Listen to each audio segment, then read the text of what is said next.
Boa tarde a todos. Meu nome é Jade, junto comigo está a Isabela, e nossa apresentação irá abordar a ecoeficiência do concreto. O concreto ele passou por 3 fases ao longo da sua história, como cita como a meta. A primeira voltada à resistência mecânica, a segunda voltada à durabilidade, e hoje na terceira fase estudamos a sustentabilidade. Entendendo que a sustentabilidade é a nossa premissa, as construtoras são nosso público-alvo, e a Patriane se torna nosso principal cliente por ser uma construtora que busca sempre a qualidade, os diferenciais de inovação, a sustentabilidade, a modernidade, o que se faz aberto para a nossa ideia. E, além disso, tem grande potencial de expansão no mercado imobiliário, independente da instabilidade econômica e política do país, ela continua progredindo. O cimento é o componente mais poluente na composição do concreto. Ele é responsável por 5% das emissões de CO2 mundiais todos os anos, e a nossa ideia é reduzir o consumo dele. Com isso, uma preocupação do grupo era não atender a NBR 12655, na qual exige um consumo mínimo de cimento. E o nosso cimento ele precisa atender às demandas estruturais, além de ser aprovado em todos os processos de controle da construtora. E o nosso principal ganho é fazer com que a produção de cimento não precise aumentar para atender a essa demanda crescente. Tendo essa lista de dores desenhadas, passamos a tentar resolver essas dores e, para atingir essa meta, vamos fazer uso de adições minerais e aditivos químicos, além de usar o método de empacotamento de partículas. Como eu já citei anteriormente, poderíamos interferir em uma norma, mas como recurso entraríamos com estudos no IPT, que é o Instituto de Pesquisas Tecnológicas. O nosso principal ganho é a redução do impacto ambiental e, por consequência, temos a visibilidade da empresa como pioneira nessa tecnologia, podendo incentivar outras construtoras a abraçar essa causa. E agora eu passo a palavra à Isabela. Bom, como a gente já citou, nossa ideia é fazer um concreto que tenha um consumo baixo de cimento, mas que isso não interfere na resistência mecânica. Então, a gente vai fazer o quê? A gente vai usar o método de empacotamento de partículas. Eu coloquei essa imagem para ilustrar melhor o que eu vou falar, mas o conceito é até simples de entender.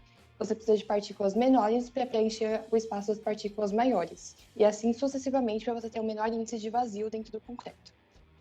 Aqui embaixo a gente colocou alguns materiais que a gente acredita que a gente vai usar, então alguns finos, algumas adições, até superplastificantes, que é o que a gente vai precisar para ter um bom empacotamento de partículas. Depois que a gente definiu isso, a gente começou a ir atrás dos traços. A gente realizou ensaio de massa unitária, massa específica, módulo de finura, granulometria laser, tudo isso no laboratório da FEI. E aí a gente queria ter um traço de referência e a gente vai usar o método IPT da USP. E os outros traços, a gente ainda está definindo com o Rui, a gente ainda está conversando com ele para ver se a gente vai fazer um traço fora da norma, né, abaixo da norma, um intermediário, um com consumo elevado, para ter tipo, uma planilha bem legal de dados para analisar. Mas todos os traços vão ser, todos os concretos que a gente vai rodar vão passar pelo mesmo processo. Então a gente vai ter cura por imersão, todos eles vão passar pelo ensaio de compressão, módulo de elasticidade, analisar a relação agrossimento e carbonatação. Inclusive, esses 3 primeiros ensaios a gente já conversou com o Guilherme, que é um engenheiro estrutural, e ele disse que esses processos são feitos pela construtora. Então, a gente quer fazer a mesma coisa com o nosso, para garantir que ele seja um concreto estrutural. Depois desses processos, a gente queria fazer um pilar no nosso laboratório para a gente testar mesmo, para a gente comprovar se é realmente um concreto estrutural.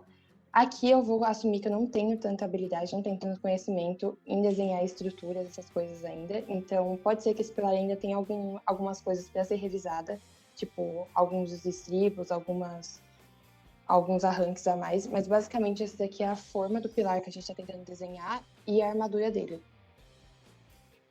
Todo o nosso estudo foi baseado em cima de um TCC do Centro Universitário FEI, dos alunos Gabriel Rocha, da Gabriela Sarmento e da Júlia, do ano de 2019, e uma tese de São Paulo, do autor Bruno DML, do ano de 2013.